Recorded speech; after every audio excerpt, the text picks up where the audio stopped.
પૃથ્વી sir chemistry YouTube ચેનલમાં તમારા બધાનું સ્વાગત છે। આજે આપણે છોકરાઓ એક અગત્યનો ટોપિક જે છે એ ટોપિક સમજવાનો છે, જેને આપણે નામ આપવું છે હેનરીનો નિયમ। થિયરી માટે, એમસીક્યુ માટે અને દાખલા માટે ત્રણેય માટે જો અગત્યનો કહી શકાય એવો જો કોઈ ટોપિક હોય તો એ આપણો આ હેનરીનો નિયમ જે છે નિયમ છે। તો હેનરીનો નિયમ સમજતા પહેલાં આપણે બે પ્રકારના ઘટકોની ચર્ચા કરવી પડશે। એમાં એક આવશે દ્રાવ્યતા અને બીજું આવશે એને અસર કરતા પરિબળો। અસર કરતા પરિબળો। તો આ આપણે બે ટોપિક જે છે એને એકદમ સરસ રીતે જે છે એ આજે કવર કરવા છે। પણ વિડીયો શરૂ કરતાં પહેલાં તમે એક સરસ મજાની લાઈક કરી દેજો, નાનકડી એવી કોમેન્ટ કરી દેજો। તમને જો આ વિડીયો સારા લાગતા હોય તો તમારા નિયર અને ડિયર એને શેર કરી દેજો, અને તમે પોતે જો ચેનલમાં પહેલી વખત આવેલા હોય તો ચેનલને સબસ્ક્રાઈબ કરી દેજો। આટલું કામ કર્યા પછી હવે આપણે આજના ટોપિક જે છે એ ટોપિકની શરૂઆત કરીએ। તો છેલ્લે આપણે દ્રાવ્યતા જે છે એ દ્રાવ્યતાની ચર્ચા કરવાની હતી, તો આ બધા જ મુદ્દાઓ આપણે કવર કર્યા છે। આજે આપણે દ્રાવ્યતા શબ્દ જે છે એની ચર્ચા કરીએ। તો દ્રાવ્યતા માટે છોકરાઓ આપણે શું કહીએ છીએ તો કે ભાઈ અહીંયા આપણી પાસે એક દ્રાવ્ય ઘટક છે અને એક આવેલું છે દ્રાવક। બંનેનો સરવાળો કરીએ એટલે આપણને મળી જવાનું છે દ્રાવણ। પણ હવે અહીંયા હું દ્રાવક તરીકે ફરજિયાત પ્રવાહી ઘટક જે છે એને લઈ લઉં છું।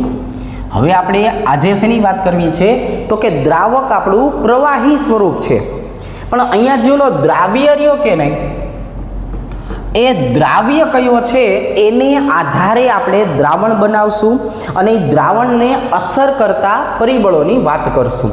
એટલે આમ જોવા જઈએ તો છોકરાઓ આને આપણે ત્રણ ભાગમાં વહેંચી દઈએ।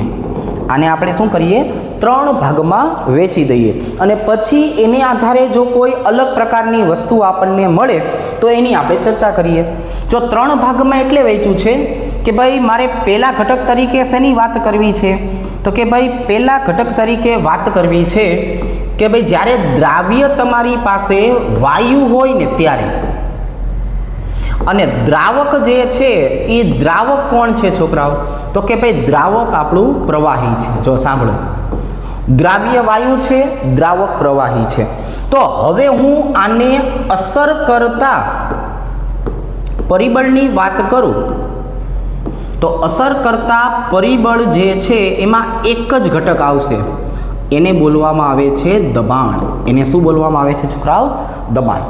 તમે વાયુની વાત કરો તો આપણે 11મા ધોરણમાં પણ શીખવાડેલું છે કે તમે વાયુ શબ્દ બોલો કે નહીં એટલે આપણે આમ જ કહી દેવાનું કે વાયુની સાંદ્રતા જે રહી કે નહીં, એ સાંદ્રતાનો મતલબ જ શું થાય છે, એની ઉપર લાગતું દબાણ। દબાણ વધારશો સાંદ્રતા વધશે, દ્રાવ્યતા વધશે। રેડી? ચાલો, તો અહીંયા આમ જોવા જઈએ તો આપણે દબાણ છે ને ડાયરેક્ટ જ કહી દઈએ કે ભાઈ દબાણ ચલે છે સાંદ્રતા। ઓબ્લિક કરીને મારે લખવું હોય તો શું લખાય તો કે ભાઈ ઓબ્લિક કરીને લખવું હોય તો લખાય દ્રાવ્યતા। આવી રીતે જો બે વસ્તુ થઈ। પણ આ બધી ચર્ચા ક્યારે છોકરાઓ એક વખત જરાક જોવો જોઈએ તો કે ભાઈ આ બધી જ ચર્ચા માત્ર ને માત્ર આના માટે કે જ્યારે દ્રાવ્ય વાયુ છે અને દ્રાવક આપણો પ્રવાહી છે ત્યારે અસર કરતા પરિબળ માત્ર ને માત્ર એક, અને જેને આપણે કહેવું છે દબાણ, જેને મારે શું કહેવું છે, દબાણ તરીકે દર્શાવવું છે। અને હવે આ બધી વસ્તુ જે છે એ બધી વસ્તુની હું વાત કરું તો આ આપણને સમજાવશે કોણ તો કે આ આપણને સમજાવવાનું છે હેનરીનો નિયમ। વાયુ ઉપર દબાણની અસર જે છે, આંશિક દબાણ જે છે એ આપણને સમજાવે છે હેનરીનો નિયમ। ચાલો, હવે હું શું કરું છું છોકરાઓ તો કે ભાઈ હવે હું અહીંયા દ્રાવ્ય બદલી નાખું છું। જો અહીંયા મારી પાસે દ્રાવ્ય જે છે એ કોણ છે તો કે દ્રાવ્ય છે એ પ્રવાહી છે, અને દ્રાવક કોણ છે, દ્રાવક। તો હું દ્રાવકની વાત કરું તો દ્રાવક પણ કોણ છોકરાઓ તો કે ભાઈ પ્રવાહી। જો આવી રીતે હવે દ્રાવક અને દ્રાવ્ય બંને પ્રવાહી અવસ્થામાં આવેલા હોય તો આવા સમયે આમને અસર કરતા પરિબળ કોણ? તો કે ભાઈ આમની જો આપણે વાત કરીએ તો આમને અસર કરતા પરિબળ છે તાપમાન. કોણ હોય છોકરાઓ? તાપમાન. પણ અહીંયા હું છે ને એક અલગ પ્રકારના ઘટકની વાત કરીશ કે ભાઈ જ્યારે પ્રવાહી અને પ્રવાહી બે ઘટકો આવેલા હોય કે નહીં, તો બંને માટે એક બીજા નંબરની વસ્તુ પણ અગત્યની છે, જેને બોલવામાં આવે છે બાષ્પ દબાણ. જેને શું બોલવામાં આવે છે? બાષ્પ દબાણ. એ બાષ્પ દબાણ પણ અંતે જોવા જઈએ તો તાપમાનને કારણે જ જોવા મળશે. તો હવે આપણે અહીંયા અસર કરતા પરિબળ મને મળ્યું છે તાપમાન. તાપમાનના કારણે અહીંયા મને બાષ્પ દબાણ શબ્દ જે છે એ બાષ્પ દબાણ વધારે અસર કરતા લાગે છે. અને હવે હું આની વાત કરું તો આને છોકરાઓ આપણે શું કહેવાનું છે? તો કે આને આપણે કહેવાનું છે રાઉલ્ટનો નિયમ. નિયમ નંબર 1. રાઉલ્ટનો નિયમ, નિયમ નંબર 1. ચાલો, કઈ રીતે નિયમ નંબર 1? તો અહીંયા આપણે કહેશું બાષ્પશીલ ઘટક, બાષ્પશીલ દ્રાવ્ય. જો આ શબ્દો છે ને બહુ અગત્યના છે, આના આધારે આપણને એમસીક્યુ છે ને એમસીક્યુ સરળતાથી આવડતા છે. ચાલો, હવે હું ત્રીજા નંબરની જો છોકરાઓ વાત કરું તો ત્રીજા નંબરે આપણે શું લેવું છે? તો કે ભાઈ જો હવે મારે અહીંયા દ્રાવ્ય તરીકે લેવું છે ઘન, અને દ્રાવક જે છે એ દ્રાવક તરીકે કોને લેવો છે? તો કે એ પાછો પ્રવાહી જ લેવો છે. જો બરાબર છે, દ્રાવ્ય ઘન છે, દ્રાવક આપણો પ્રવાહી છે. રેડી? ચાલો, આને પણ અસર કરતા પરિબળ કોણ? તો કે ભાઈ આને પણ અસર કરતા પરિબળ જે છે એ પરિબળ આવશે છોકરાઓ તાપમાન. જો તાપમાન જ આમને અસર કરે છે. રેડી? ચાલો, તો તમે જેટલું તાપમાન વધારશો એટલી જ ઘન પદાર્થ જે છે એની દ્રાવ્યતા વધારવાની છે. અને આને આપણે છોકરાઓ શેના વડે દર્શાવશું? તો કે ભાઈ આને આપણે દર્શાવશું રાઉલ્ટનો નિયમ નંબર 2. રાઉલ્ટનો નિયમ નંબર 2 02. અને એને મારે દર્શાવવું હોય તો આને મારે દર્શાવવું છે અબાષ્પશીલ દ્રાવ્ય તરીકે. એક જ મિનિટ. અબાષ્પશીલ દ્રાવ્ય જે છે એ દ્રાવ્ય તરીકે દર્શાવવું છે. જોવો જોઈએ, હવે આપણી પાસે અહીંયા 3 પ્રકારના નિયમ જે છે એ નિયમ આવી ગયા છે. કયા કયા 3 પ્રકારના નિયમ આવ્યા છે? જરાક એક વખત ઉડતી નજર નાખો જોઈએ. વાયુ દ્રાવ્ય આપેલો હોય છોકરાઓ, યાદ રાખજો, દ્રાવ્ય વાયુ આપેલો હોય, હેનરીનો નિયમ. કારણ કે મેં અહીંયા દ્રાવક જે છે ફિક્સ કરી નાખ્યો છે. કયો? પ્રવાહી. હવે મારી પાસે દ્રાવ્ય પ્રવાહી આપેલો હોય તો રાઉલ્ટનો નિયમ નંબર 1. કોના માટે? બાષ્પશીલ દ્રાવ્ય માટે. અને જો આપણો ઘન દ્રાવ્ય આવેલો છે છોકરાઓ, ઘન દ્રાવ્ય, તો એને કહેવાનું છે રાઉલ્ટનો નિયમ નંબર 2, અબાષ્પશીલ દ્રાવ્ય. તો એક વખત તમે આની અંદર ઉડતી નજર નાખો. જો તો આ જે મેં તમને છોકરાઓ બધી વાત કરી એ કયા પ્રકારનો દ્રાવ્ય પદાર્થ છે ને એની ચર્ચા કરી છે. હવે મારે આ હેનરીનો નિયમ શરૂ કરવો છે, તો એ હેનરીના નિયમ શરૂ કરતા પહેલાં આપણે એક વખત તાપમાનની માહિતી લઈ લઈએ. છોકરાઓ, મને એમ થાય છે કે હું તમને એક વખત તાપમાનની માહિતી છે એ આપી દઉં. જો કારણ શું છે, આપણે પ્રવાહીને જો બાદ રાખીએ તો દ્રાવ્ય તરીકે મારી પાસે 2 ઘટક આવેલા છે. કયા કયા 2 ઘટક આવેલા છે? એક આવેલું છે વાયુ અને એક આવેલું છે ઘન. તો હું આ બેની ચર્ચા છે ને અલગથી કરવા માંગુ છું. જો કે ભાઈ દ્રાવ્ય તરીકે કોણ આવેલું છે? તો કે ભાઈ વાયુ આવેલું છે. અને અહીંયા જુઓ છોકરાઓ, અહીંયા દ્રાવ્ય તરીકે કોણ આવેલું છે? તો કે દ્રાવ્ય તરીકે ઘન પદાર્થ આવેલો છે. પણ અહીંયા આપણે એવો શબ્દ વાપર્યો છે કે અસર કરતા પરિબળ કોણ? અસર કરતા પરિબળ શબ્દની હું વાત કરું તો અસર કરતા પરિબળ છે એ મારે તાપમાન તરીકે લેવું છે. શું લેવું છે છોકરાઓ? તાપમાન. અને એની દ્રાવ્યતા ઉપર શું અસર થાય છે એ જરાક આપણે જોઈએ. રેડી? જો તો વાયુ દ્રાવ્ય અને પ્રવાહી દ્રાવક. તો તમારે કોઈ પણ વાયુ પદાર્થ જે છે એને જ્યારે પ્રવાહીમાં ઉમેરવું છે તો અહીંયા આપણે શું કરશું? તો કે અહીંયા આપણે જે છે એ દબાણનો વધારો કરશું. અને બીજું અગત્યનું કામ કયું કરશું ખબર છે? તાપમાનનો ઘટાડો કરશું. જો છોકરાઓ, આ બે વસ્તુ આપણે કરવી છે. દબાણમાં વધારો કરવો છે, તાપમાનમાં ઘટાડો કરવો છે. તો હવે હું અહીંયા આમ કહી શકીશ છોકરાઓ કે ભાઈ વાયુ દ્રાવ્ય જે છે એ વાયુ દ્રાવ્ય માટે દ્રાવ્યતા નો સરખું લખાણું ફરીથી લખું છું છોકરાઓ. ચાલો, શું લખવું છે આપણે? દ્રાવ્યતા ચલે છે 1/, તાપમાન. જો આવી રીતે આ બધી ચર્ચા આપણે કોની કરી ખબર છે? શેના માટે કરેલી છે? તો કે ભાઈ જ્યારે વાયુ દ્રાવ્ય આપેલો હોય ને એના માટે. એ આમ કે વાયુ દ્રાવ્ય છે તો દ્રાવ્યતા ચલે છે 1/, તાપમાન. એકદમ મસ્ત. ચાલો, અને એ જ વસ્તુ આપણે અહીંયા નોટ ડાઉન કરી દઈએ. અને અસર કરતા પરિબળ હવે તમારી સામે મેં લખેલા છે, દબાણ અને તાપમાન. રેડી છે? ચાલો, રેડી છે. હવે અહીંયા જુઓ છોકરાઓ, હવે જો દ્રાવ્ય ઘન છે અને પ્રવાહી જે રહ્યું પ્રવાહી એ આપણું હજુ પણ શું છે? તો કે ભાઈ દ્રાવક છે. પણ અહીંયા જે મેં દબાણ શબ્દ વાપર્યો તો ઘન જે છે એને દબાણ કાંઈ અસર કરવાનું નથી. ત્યાં માત્ર ને માત્ર એક જ પરિબળ અસર કરશે. ની કોણ છે? તાપમાન. તાપમાનનો વધારો કરવામાં આવે. છોકરાઓ, શું કરવામાં આવે? તાપમાનનો વધારો કરવામાં આવે. તો હવે અહીંયા જો આપણે વાત કરવી તો આમ કહેવાય કે ભાઈ જો તમે ઘન દ્રાવ્યની ચર્ચા કરો છો ને છોકરાઓ, સાંભળજો. શેની ચર્ચા કરો છો? ઘન દ્રાવ્યની ચર્ચા કરો છો. તો અહીંયા આપણે આ વસ્તુને ધ્યાનમાં રાખશું. દ્રાવ્યતા ચલે છે તાપમાન. આ એમસીક્યુના મુદ્દાઓ થઈ ગયા છોકરાઓ. આ શું થઈ ગયું? એમસીક્યુના મુદ્દાઓ જે છે એ મુદ્દાઓ થઈ ગયા. આ બધી વસ્તુ તમારે આ જગ્યાએ કામની. તો હવે આપણા છોકરાઓ, આપણા ઘરે કોઈ મહેમાન આવ્યું હોય તો આપણે શું કરીએ? એને સોડા જે છે ને, સોડા એ ઠંડી પાઈએ એટલે આ તાપમાનનો શું થયો હોય? ઘટાડો. તો અહીંયા આપણે લખી નાખીએ સોડા કેવી પીવાની? સોડા ઠંડી. તો મજા આવે. અને જ્યારે કોઈ મહેમાનને ચા ભાવતી હોય તો ચા ગરમ કરવી પડે જેથી ખાંડ વધુ ઓગળે. તો એનો મતલબ એવો થયો છોકરાઓ કે ચા કેવી પીવાની છે છોકરાઓ? તો કે ચા ગરમ જે છે એ ગરમ મજા આવે. તો આ બધી વસ્તુ જે છે એ હેનરીના નિયમ અને રાઉલ્ટના નિયમ ઉપરથી આવેલું છે. તો હવે તમારા ઘરે કોઈ મહેમાન આવે તો કહી દેવાનું સોડા પીશો કે ચા પીશો? જો એમ કે ના અમારે સોડા પીવી છે, તરત સામે પૂછી લેવાનું ચાલો હેનરી નિયમ બોલો.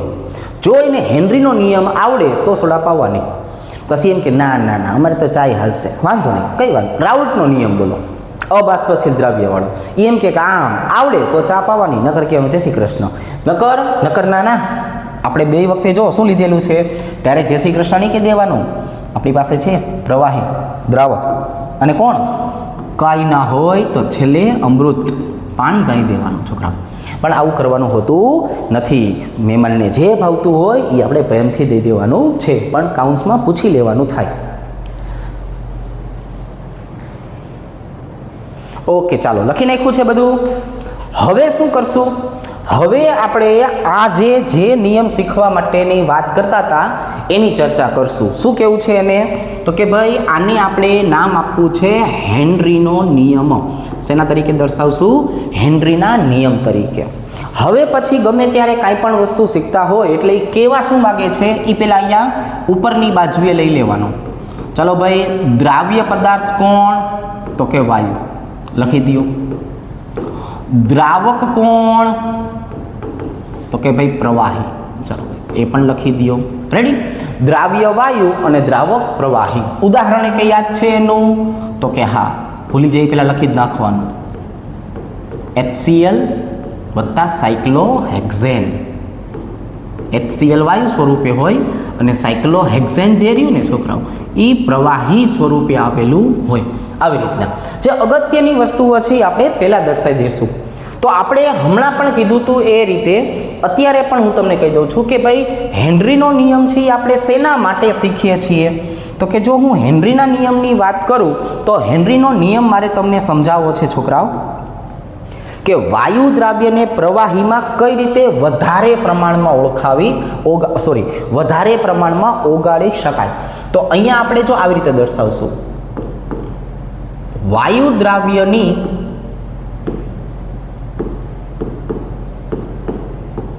પ્રવાહી દ્રાવકમાં દ્રાવ્યતા જે છે, દ્રાવ્યતા એને આપણે સમજાવવું છે. પણ યાદ રાખશું, વાયુ દ્રાવ્યની પ્રવાહી દ્રાવકમાં દ્રાવ્યતા લેવી હોય કે નહીં, ત્યારે અહીંયા આપણને એક વસ્તુ મોટા પ્રમાણમાં નડે અને એ હોય છે છોકરાઓ તાપમાન. એ કોણ હોય છે? તાપમાન. એટલે આપણે અહીંયા આખો નિયમ ક્યારે શીખવાનો છે? અચળ તાપમાને. યાદ રાખજો, આખો નિયમ ક્યારે શીખવાનો છે? અચળ તાપમાને.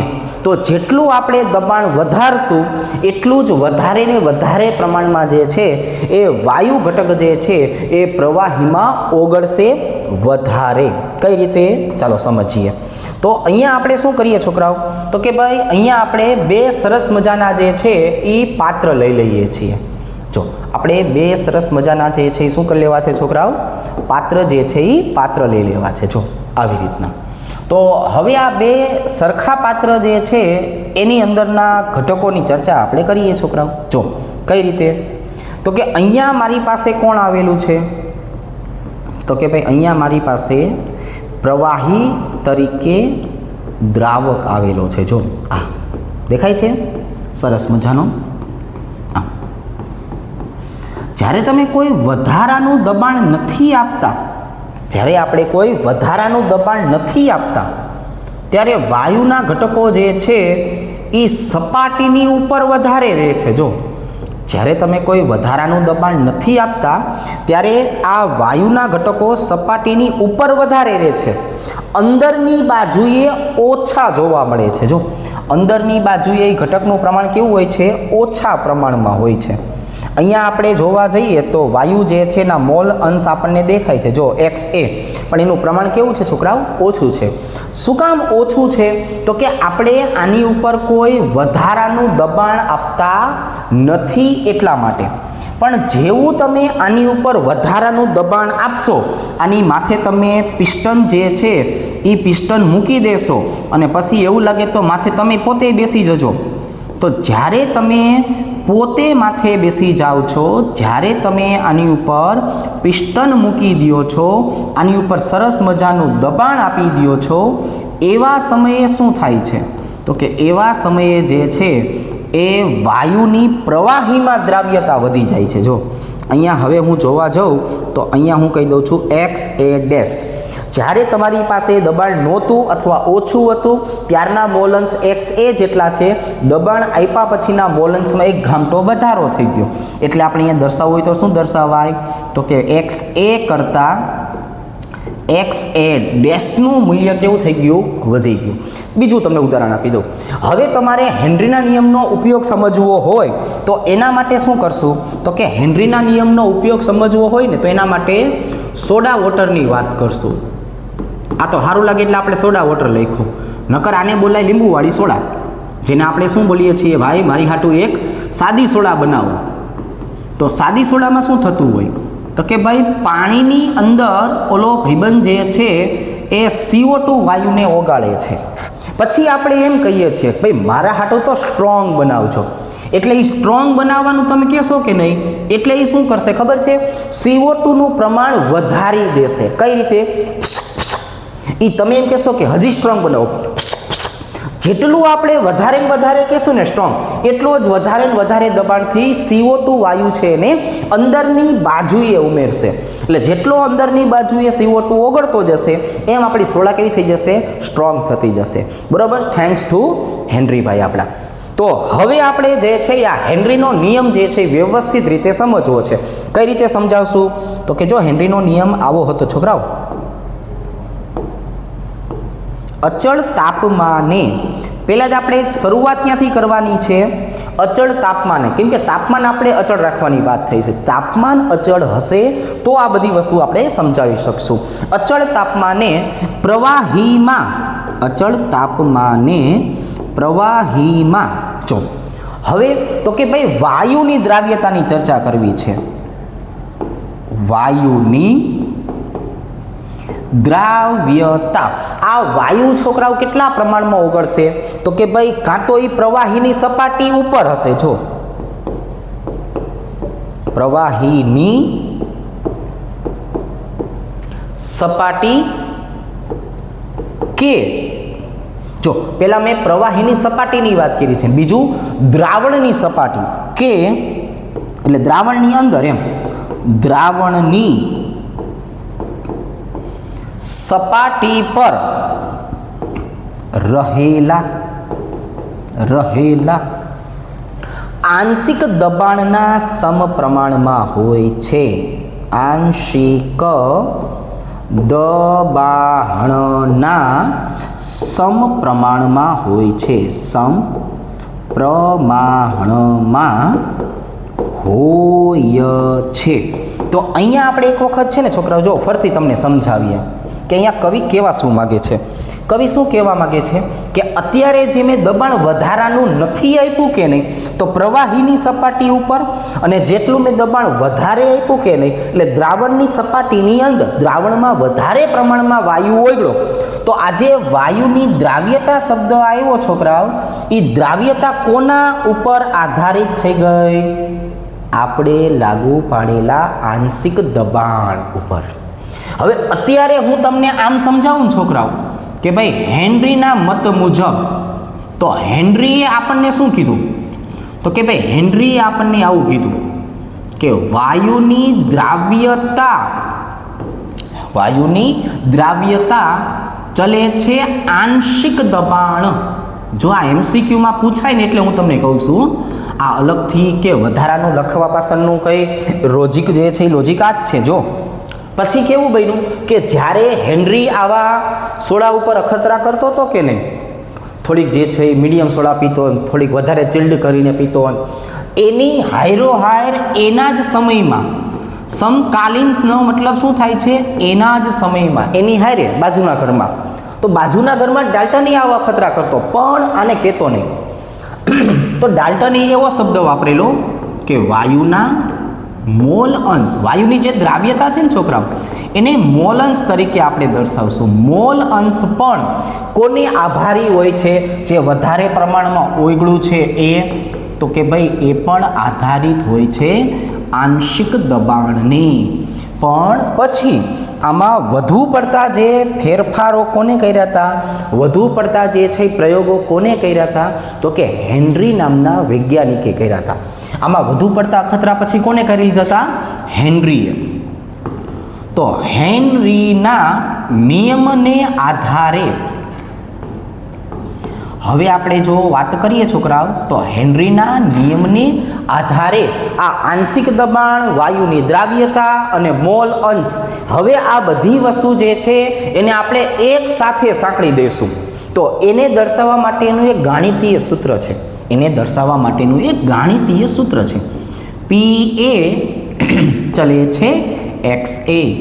હવે મારે આ ચલે છે ને દૂર કરી નાખવું હોય તો, આ મછલી જલકી રાની હે, જીવન ઉસકા પાની હે, આ મછલીને આપણે દૂર કરી નાખવી હોય તો કે ભાઈ થાય ને આવી રીતે. જો પી એ બરાબર કે એચ ઇન્ટુ એક્સ એ વત્તા હું મારા ખીચામાંથી, છોકરાઓ ખીચામાંથી અહીંયા 0 મૂકી દઉં છું. મીંડું શું મૂકી દઉં છું? 0. મીંડું મૂકી દઉં છું. જો મેં ઘરનું મૂક્યું છે, યાદ રાખજો. હવે આ ઘરનું મૂકવા પાછળનું કંઈ કારણ ખરું? તો કે હા. હવે વાય બરાબર mx પ્લસ સી. છોકરાઓ આને શું કહેવામાં આવે છે? આને બોલવામાં આવે છે સુરેખ રેખા સમીકરણનું સૂત્ર. શું બોલાય? સુરેખ રેખા સમીકરણ જે છે એનું સૂત્ર બોલવામાં આવે છે. તો હવે બધાની ઓળખાણ આપી દેશું. તો કે પહેલાં બારોબાર આપી દઈએ, પછી અંદર જઈને આપીએ. બારોબાર શું છે? તો કે ભાઈ વાયને બોલવામાં આવે છે અક્ષ. આ વાય આપણી અક્ષ છે. એમ એટલે શું બોલવામાં આવે છે? એમ એટલે બોલવામાં આવે છે ઢાળ. શું બોલવામાં આવે છે? ઢાળ. આ એક્સ એટલે શું થાય? એ પણ અક્ષ આપણને સમજાવે છે. અને આ સી એટલે શું થશે છોકરાઓ? તો કે જો આપણે સીની વાત કરીએ ને, જો હું સીને પેલા નીચે લઈ જાઉં, એ આને કાઢી નાખું છું. આ સી એટલે શું થયું છોકરાઓ? તો કે ભાઈ સી એટલે થઈ ગયું આંતરછેદ. શું થઈ ગયું? આંતરછેદ. અને હવે આ આખે આખું જે છે એ શું આવી ગયું છોકરાઓ? તો કે જો હું આખે આખાની વાત કરું છોકરાઓ, તો આખાને આ બોલશું, આટલી વસ્તુને સુરેખ રેખા સમીકરણ. બરાબર. હવે હેનરીના નિયમ જે છે એને મેં શેના સાથે જોડી દીધું છે? હવે મેં હેનરીના નિયમને જોડી દીધું છે સુરેખ રેખા સમીકરણ સાથે. એટલે એનો એક સરસ મજાનો આલેખ બનશે. પણ આલેખ હું તમને થોડીક વાર પછી સમજાવું છું. પહેલાં આ બધા ભાઈબંધની ઓળખાણ આપી દઉં છું. ચાલો, આમાં પી એ એટલે કોણ? તો કે ભાઈ વાયુનું આંશિક દબાણ. વાયુનું આંશિક દબાણ. જો આવી રીતના છોકરાઓ, કઈ રીતે? આવી રીતે. પછી કે એચ એટલે કોણ? તો કે એટલે અચળાંક. પણ અખતરા કોને કર્યા હતા? હેનરીએ. એટલે આને બોલવામાં આવે છે હેનરીનો અચળાંક. હેનરીનો અચળાંક એ આવી રીતના છોકરાઓ, આવી રીતના. ચાલો ભાઈ, એક્સ એ એટલે શું થશે? તો કે ભાઈ વાયુના મોલ અંશ. વાયુના મોલ અંશ. પછી તમારે મોલ અંશ શબ્દ ન વાપરવો હોય તો ચલેગા. તો એને શું બોલાય? એને દ્રાવ્યતા બોલાય. તમારે મોલ અંશ શબ્દ નથી વાપરવો તો એને દ્રાવ્યતા તરીકે પણ દર્શાવી શકાય. રેડી? તો હવે હું આ સૂત્રનો ઉપયોગ કરી તમને આલેખ દોરતા શીખડાવું છું અને આ ભાઈબંધ અને આ ભાઈબંધ વચ્ચેનો શું સંબંધ છે એ પણ સમજાવું છું. રેડી? પણ પહેલાં તમે આટલું લખી લ્યો. હેનરીના નિયમ માટે આટલું જે છે લખી લ્યો. એકદમ કલરફુલ સરસ મજાનું છે. ચાલો, તો હવે હું શું કરું છું છોકરાઓ ખબર છે? હવે આપણે આ વસ્તુ જે છે એને સમજાવવા માટેની વાત કરશું. ઉભા રહ્યો, રાહુલ આવી ગયો. હવે આપણે શું કરશું? તો કે આ વસ્તુને સમજાવવા માટે સરસ મજાના આલેખની ચર્ચા કરશું અને પછી એને અસર કરતા હેનરીના નિયમના અનુપ્રયોગોની વાત કરશું. શેની વાત કરશું આપણે? અનુપ્રયોગોની પણ વાત કરશું. ચાલો, તો હવે અહીંયા આપણે શું દર્શાવવું છે? આલેખ દર્શાવવો છે. જો આ આલેખ આપણે ક્યારે દર્શાવવાનો છે ખબર છે? તો કે હા, આ HCl જે વાયુ રહ્યો ને છોકરાઓ, શુષ્ક વાયુ સ્વરૂપે, એને આપણે શેમાં ઓગાળી દેવો છે? એને ઓગાળી દેવો છે સાયક્લોહેક્ઝેનની અંદર. આ સાયક્લોહેક્ઝેનમાં ઓગાળી નાખ્યા પછી જે આપણને અનુપ્રયોગો મળવાના છે કે નહીં એની ચર્ચા કરીએ. તો હેનરીનો નિયમ કયો હતો જરાક જોવો જોઈએ. તો કે ભાઈ પી એ બરાબર KH ઇન્ટુ XA અને પછી મેં ખીચામાંથી શું મૂક્યું હતું? 0 મૂક્યું હતું. શું મૂક્યું હતું? 0. આ મૂકવા પાછળનું કારણ તો કે હા, Y બરાબર M ઇન્ટુ X વત્તા C સુરેખ રેખા સમીકરણ જે છે એનું સાદરૂપ આપવા માટે કઈ રીતે એનું સાદરૂપ આપશું આપણે? તો કે ભાઈ જો આનો મતલબ આવો કાઢશું. અહીંયા ઢાળ કોણ છે? ઢાળ. તો કે ભાઈ ઢાળની જો હું વાત કરું ને તો ઢાળ આપણો KH છે અને આંતરછેદ કોણ છે? આંતરછેદ. તો કે ભાઈ જો આંતરછેદની વાત કરીએ ને તો એ શૂન્ય છે. આંતરછેદ શૂન્ય છે, KH, અને KH નું મૂલ્ય કેવું આપ્યું છે? પોઝિટિવ આપ્યું છે. કેવું આપ્યું છે આપણને? પોઝિટિવ.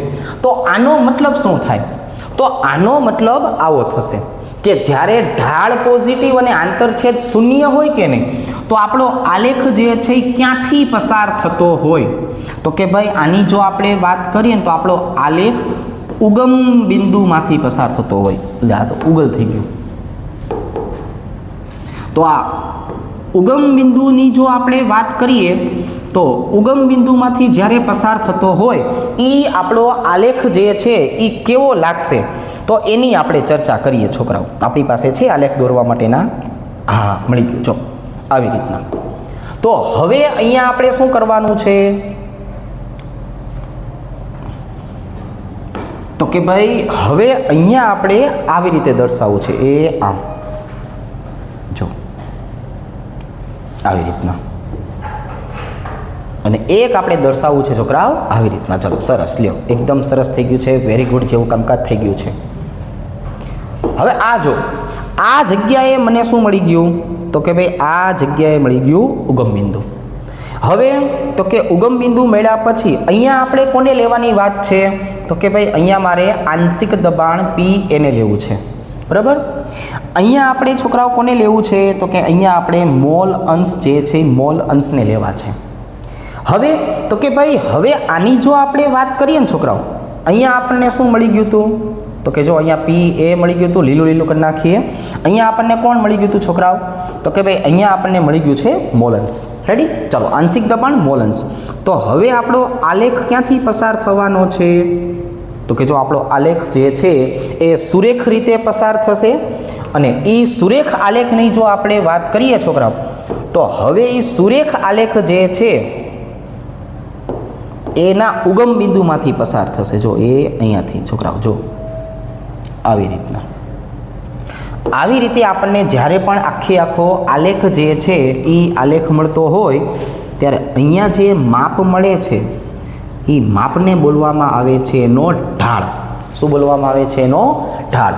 ઢાળ એટલે કે અહીંયા કે એચ હેનરી અચળાંક. અહીંયા કોણ છોકરાઓ? હેનરી અચળાંક જે છે એ હેનરી અચળાંકની આપણે વાત કરશું. તો અહીંયા દ્રાવ્યતા વાયુ તરીકે આપેલી છે. હેનરી અચળાંક જે છે એ તાપમાનના સીધા સમપ્રમાણમાં છે.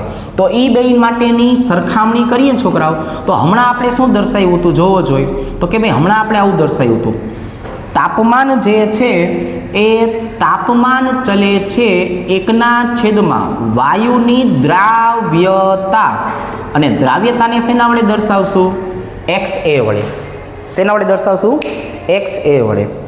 તો હવે અને અહીંયા આપણે બીજા નંબરની વાત કરીએ તો અહીંયા આપણે જો આમ દર્શાવશું દ્રાવ્યતા ચલે છે KH.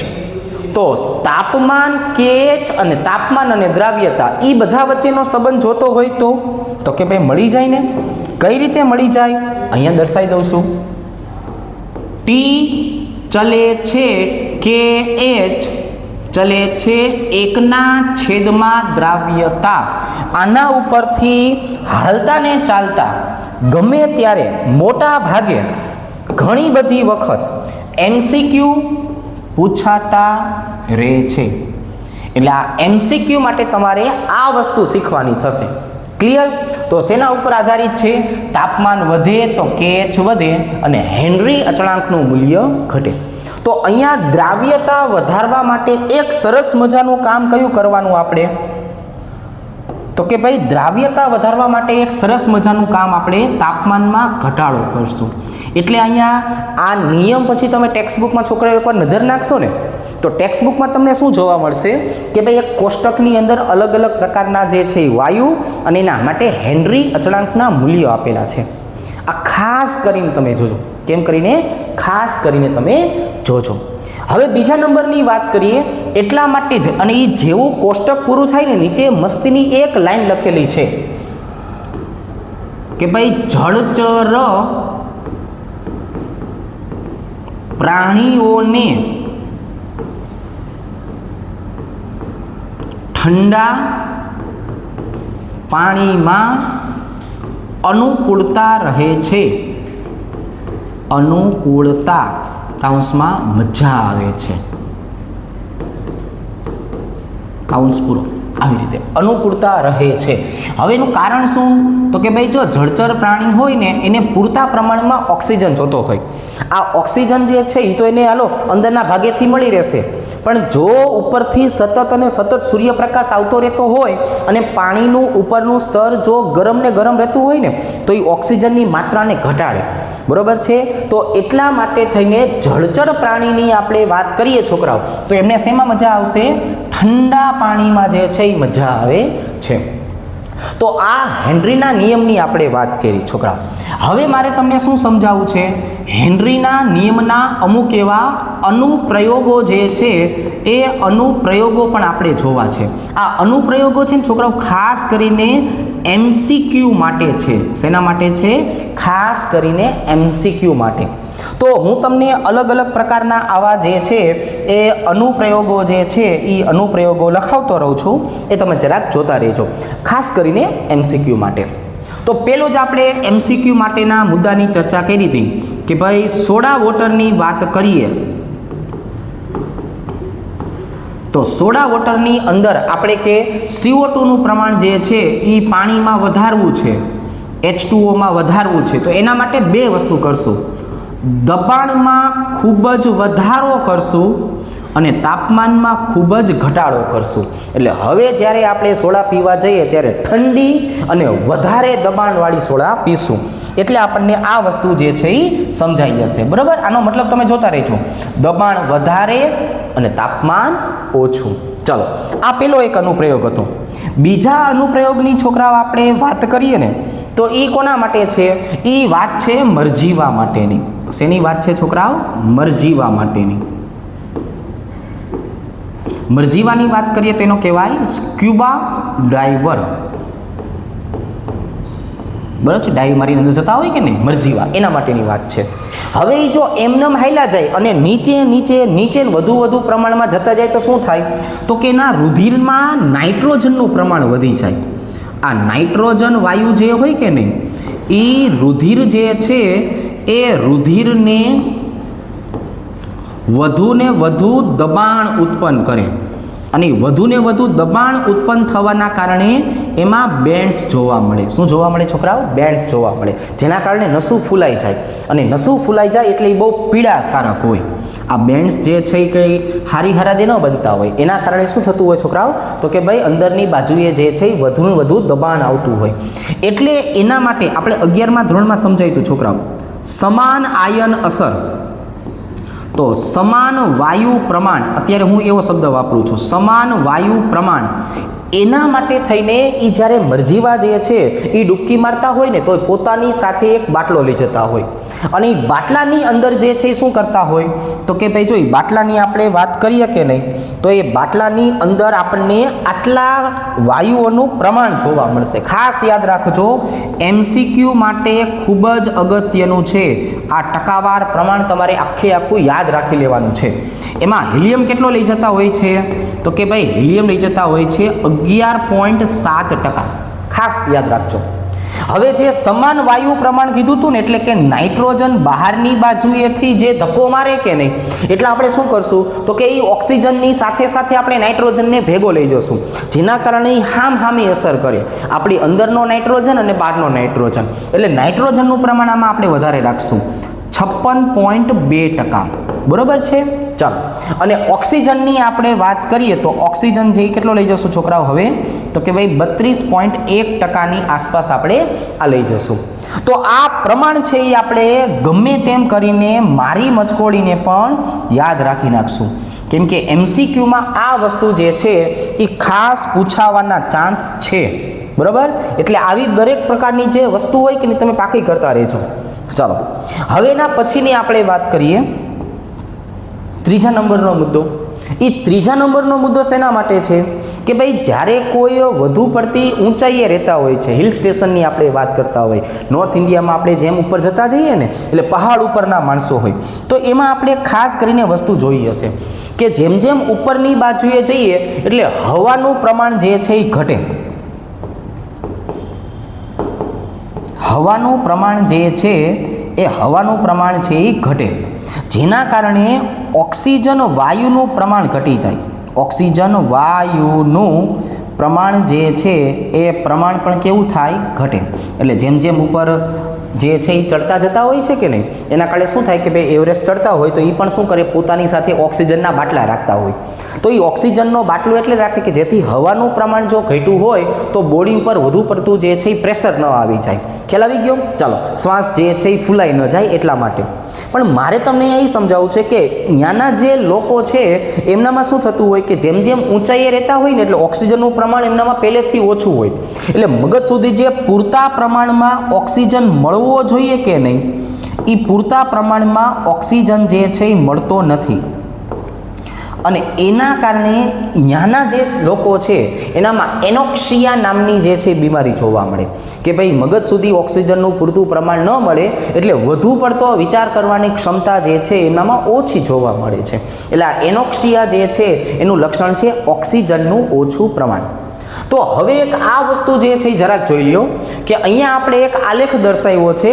આલેખની અંદર જે છે એ તમારે જરાક જોઈ લેવાનું છે કયા કયા ઘટકનો મતલબ શું થાય છે. અહીંયા બે પ્રકારના MCQના મુદ્દા મેં તમને સમજાવ્યા છે. એક અહીંયા સમજાવ્યું છે, એક અહીંયા પણ સમજાવ્યું છે. જો આ બે મુદ્દાઓ ખાસ કરીને યાદ રાખજો. રેડી? આને પણ તમે એક વખત પહેલા લખી લ્યો. આખા હેનરીના નિયમની જો વાત કરીએ તો જો બે બોર્ડ વર્ક તમારી માટેના છે કે હેનરીનો નિયમ એક અહીંયા કે કઈ રીતે જોવા મળે છે, કઈ રીતના આખું જોવા મળશે, અને બીજા નંબરે આ બે વસ્તુ જે છે એ ખાસ કરીને તમે જોઈ લેજો. રેડી? ચાલો હવે આપણે હેનરીના નિયમને અનુરૂપ જે લખાણ સંબંધિત અને જે ઉદાહરણના દાખલા છે એની ચર્ચા કરશું, જેથી આપણો હેનરીના નિયમનો આખો ટોપિક જે છે એ ક્લિયર થાય. રેડી? ચલો હવે હું તમને ઉદાહરણ અને લખાણ સંબંધિત દાખલાઓ શીખવાડીશ.